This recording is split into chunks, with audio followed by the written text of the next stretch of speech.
राज्यभरातील शेतकऱ्यांसाठी आजच्या अतिशय महत्त्वाच्या ठळक बातम्या व आता राज्य सरकारचा निर्णय झाला असून आता शेतकऱ्यांच्या खात्यावरती थेट रक्कम देखील जमा होणार आहे। त्याचबरोबर शेतकऱ्यांसाठी पीक विमा, कर्जमाफी, नुकसान भरपाई आणि नमो शेतकरी योजनेसंदर्भातील अत्यंत महत्त्वाचे अपडेट आले आहे। जे शेतकरी मित्र या व्हिडिओला शेवटपर्यंत पाहतील त्यांना सविस्तर बातम्या पाहायला मिळणार आहेत।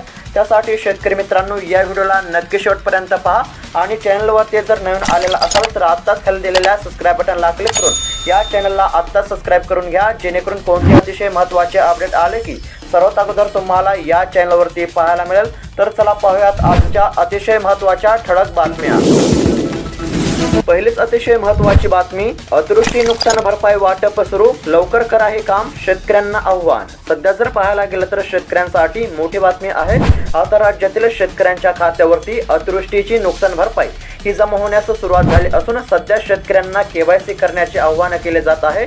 कारण की ई केवायसी केले तर शेतकऱ्यांच्या खात्यावरती नुकसान भरपाईची रक्कम ही जमा होणार आहे। आणि शेतकरी मित्रांनो, आता राज्यातील कोणत्या जिल्ह्यातील शेतकऱ्यांच्या खात्यावरती नुकसान भरपाईची रक्कम जमा होत आहे, त्याचबरोबर नुकसान भरपाईसाठी पात्र असलेल्या जिल्ह्यांची यादी आपण पुढे पाहणार आहोत। त्यासाठी व्हिडिओला शेवटपर्यंत पहा आणि तुमचा देखील जिल्हा कोणता आहे तो देखील कमेंट करून नक्की कळवा। 758 कोटी रुपयांच्या दूध अनुदानाला मंजुरी, नव्या वर्षामध्ये वाटप होण्याची शक्यता। एकंदरीत जर पाहायला गेलं तर राज्यातील दूध उत्पादक शेतकऱ्यांसाठी मोठी बातमी आहे। राज्यातील दूध उत्पादकांना अनुदानापोटी 5 रुपये देण्याचा राज्य सरकारने निर्णय घेतलेला होता। त्याप्रमाणे जुलै, ऑगस्ट आणि सप्टेंबर महिन्यातील अनुदान हे शेतकऱ्यांना देण्यात आले होते। त्याचबरोबर आता राज्यातील दूध उत्पादक शेतकऱ्यांकरिता 758 कोटी रुपयांचा निधी हा मंजूर करण्यात आला असून हा निधी आता लवकरच दूध उत्पादक शेतकऱ्यांच्या खात्यावरती वर्ग करण्यात येणार आहे। त्यामुळे आता लवकरच दूध उत्पादक शेतकऱ्यांना आर्थिक मदत मिळणार आहे। नवीन वर्षामध्ये लवकरच होणार नमो शेतकरी योजनेच्या 6व्या हप्त्याचे वितरण, केवायसी असेल तरच मिळणार शेतकऱ्यांना लाभ। सध्या जर पाहायला गेलं तर नमो शेतकरी योजनेसंदर्भातील मोठी बातमी आहे। आता लवकरच नमो शेतकरी योजनेचा आगामी म्हणजे 6वा हप्ता हा मिळण्याची शक्यता असून शेतकऱ्यांना सध्या केवायसी करण्याचे आव्हान केले जात आहे। कारण की ई केवायसी केले तर शेतकऱ्यांना नमो शेतकरी योजनेच्या आगामी म्हणजे 6व्या हप्त्याचा लाभ होणार आहे। आतापर्यंत शेतकऱ्यांच्या खात्यावरती 5 हप्ते हे जमा झाले असून सध्या शेतकऱ्यांना 6व्या हप्त्याची प्रतीक्षा आहे।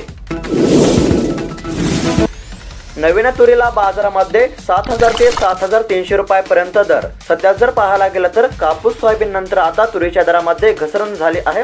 काही दिवसांपर्यंत बाजारामध्ये तुरीच्या दरामध्ये तेजी होती, मात्र शेतकऱ्यांची तूर घरामध्ये येण्यास सुरुवात होताच दरामध्ये मोठी घसरण झाली आहे। खासगी बाजारामध्ये नवीन तुरीचे दर 7,000 ते 7,300 रुपये असून जुन्या तुरीचे दरही 7,500 ते 8,000 रुपयापर्यंत आले आहे।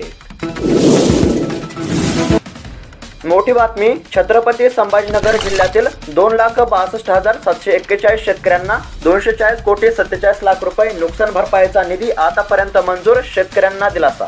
सध्या पाहायला गेलं तर नुकसान भरपाई संदर्भातील मोठी बातमी असून छत्रपती संभाजीनगर जिल्ह्यातील 2,62,741 शेतकऱ्यांना आतापर्यंत 240 कोटी 47 लाख रुपयांचा निधी हा मंजूर करण्यात आला आहे। त्यापैकी काही निधी शेतकऱ्यांच्या खात्यावरती जमा देखील झाला असून आता उर्वरित रकमेचे देखील वाटप सुरू आहे। त्यामुळे सध्या छत्रपती संभाजीनगर जिल्ह्यातील नुकसानग्रस्त शेतकऱ्यांमध्ये आनंदाचे वातावरण पाहायला मिळत आहे।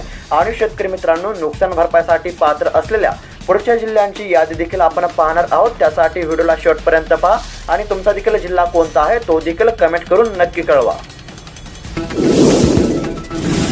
किमान तापमानामध्ये चढ उतार, थंडी गायब तर ढगाळ हवामानामुळे किमान तापमानामध्ये वाढ होण्याची शक्यता। एकंदरीत जर हवामान अंदाज पाहायला गेलं तर राज्यामध्ये तुरळक ठिकाणी वादळी पावसासह गारपिटीने तडाखा दिल्यानंतर अवकाळीचे सावट दूर झाले आहे। ढगाळ हवामानामुळे किमान तापमानामध्ये वाढ होत थंडी गायब झाली असून किमान तापमानामध्ये चढ उतार होण्याची शक्यता हवामान खात्याने वर्तवली आहे। महत्त्वाची बातमी, ई पीक पाहणी करा अन्यथा नुकसान भरपाईला विसरा। ई पीक पाहणीसाठी शेतकऱ्यांना 15 जानेवारीपर्यंत मुदत। एकंदरीत जर पाहायला गेलं तर राज्यभरातील शेतकऱ्यांसाठी महत्त्वाची बातमी आहे।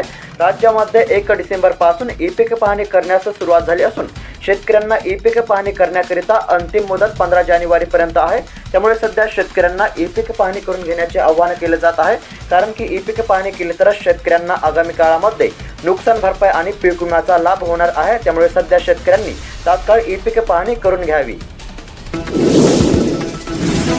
ज्वारीची 14.24 लाख हेक्टरवर राज्यामध्ये पेरणी. सोलापूर, धाराशिव, अहिल्यानगरला सर्वाधिक क्षेत्र. जर पाहायला गेलं तर राज्यामध्ये यंदा रब्बी हंगामामध्ये आतापर्यंत ज्वारीची 14,24,228 हेक्टर क्षेत्रावर पेरणी झाली आहे. सरासरीच्या 81% आतापर्यंत ज्वारी पेरली असल्याचे सांगण्यात येत आहे.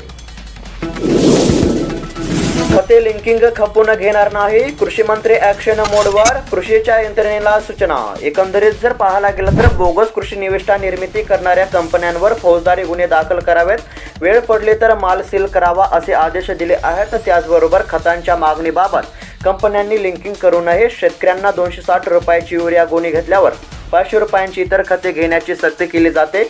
यापुढे लिंकिंग चालणार नाही. शिवाय सक्ती खपून घेणार नाही अशा कडक शब्दांमध्ये कृषी मंत्री माणिकराव कोकाटे यांनी इशारा दिला असल्याचे पाहायला मिळत आहे. मोठी बातमी. जालना जिल्ह्यातील 3,06,767 शेतकऱ्यांना 448 कोटी 34 लाख रुपयांची नुकसान भरपाई आतापर्यंत मंजूर. एकंदरीत जर पाहायला गेलं तर नुकसान भरपाई संदर्भातील मोठी बातमी आहे. जालना जिल्ह्यातील 3,06,767 शेतकऱ्यांना 448 कोटी 34 लाख रुपयांची नुकसान भरपाई आतापर्यंत मंजूर करण्यात आली असून आता शेतकऱ्यांच्या खात्यावरती नुकसान भरपाईची रक्कम ही जमा होणार आहे. त्यामुळे आता लवकरच जालना जिल्ह्यातील शेतकऱ्यांना आर्थिक मदत मिळणार आहे. सौर ऊर्जा प्रकल्पांच्या कामांना गतीसह गुणवत्ता राखा. मुख्यमंत्री देवेंद्र फडणवीस. जर पाहायला गेलं तर महाराष्ट्राला कृषी, वीज निर्मिती, उद्योग आणि सेवा क्षेत्रामध्ये आणखी पुढे घेऊन जाण्यासाठी सौर ऊर्जेवर भर देण्यामध्ये येत आहे. त्यामुळे राज्यातील सौर ऊर्जा प्रकल्पांच्या कामांना गती देतानाच त्यामध्ये गुणवत्ता राखण्याचे निर्देश मुख्यमंत्री देवेंद्र फडणवीस यांनी दिले आहे. ऊसाला प्रति टन 3,300 रुपये बाजारभाव द्या. रयत शेतकरी संघटनेची मागणी. सध्या जर पाहायला गेलं तर ऊस उत्पादक शेतकऱ्यांसाठी महत्त्वाची बातमी पाहायला मिळत आहे. ऊसाला प्रति टन 3,300 रुपयांचा बाजारभाव द्या अशी मागणी सध्या रयत शेतकरी संघटनेने केली असल्याचे पाहायला मिळत आहे.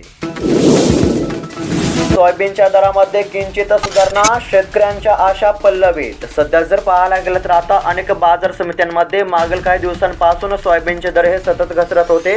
अशातच आता ही घसरण थांबली असून सोयाबीनच्या दरामध्ये थोडी सुधारणा झाली असल्याचे पाहायला मिळत आहे. अनेक ठिकाणी सोयाबीनला सध्या 4,310 रुपये प्रति क्विंटलचा दर मिळत आहे. नुकसान भरपाई संदर्भातील मोठी बातमी. वेगवेगळ्या जारच्या माध्यमातून 8,10,292 शेतकऱ्यांना 840 कोटी 13 लाख रुपयांची नुकसान भरपाई आतापर्यंत मंजूर. सध्या पाहायला गेलं तर आता नांदेड जिल्ह्यातील शेतकऱ्यांसाठी मोठी बातमी आहे. वेगवेगळ्या जारच्या माध्यमातून 8,10,292 शेतकऱ्यांना 840 कोटी 13 लाख रुपयांची नुकसान भरपाई आतापर्यंत मंजूर करण्यात आली आहे. त्यामुळे नांदेड जिल्ह्यातील शेतकऱ्यांमध्ये सध्या आनंदाचे वातावरण आहे. व शेतकरी मित्रांनो, तुमचा देखील जिल्हा कोणता आहे तो देखील कमेंट करून नक्की कळवा. कांदा दरासंदर्भातील बातमी. सध्या पाहायला गेलं तर कांद्याच्या भावामध्ये झालेले पडझड मागील काही दिवसांपासून थांबले आहे. कांद्याचे भाव स्थिर दिसत आहेत. बाजारातील कांदा आवक मात्र काही प्रमाणामध्ये वाढताना दिसत आहे. तर उठावही चांगला असल्याचे पाहायला मिळत आहे. तर शेतकरी मित्रांनो, दररोज अशाच महत्त्वपूर्ण ठळक बातम्या जाणून घेण्याकरिता आत्ताच खाली दिलेल्या सबस्क्राईब बटनला क्लिक करून या चॅनलला नक्की सबस्क्राईब करा. आणि तुमचा देखील जिल्हा कोणता आहे तो देखील कमेंट करून नक्की कळवा. जेणेकरून तुमच्या जिल्ह्यासंदर्भातील कोणती अतिशय महत्त्वाचे अपडेट आले की सर्वात अगोदर तुम्हाला या चॅनलवरती पाहायला मिळेल. तर भेटूयात पुढील व्हिडिओमध्ये. धन्यवाद.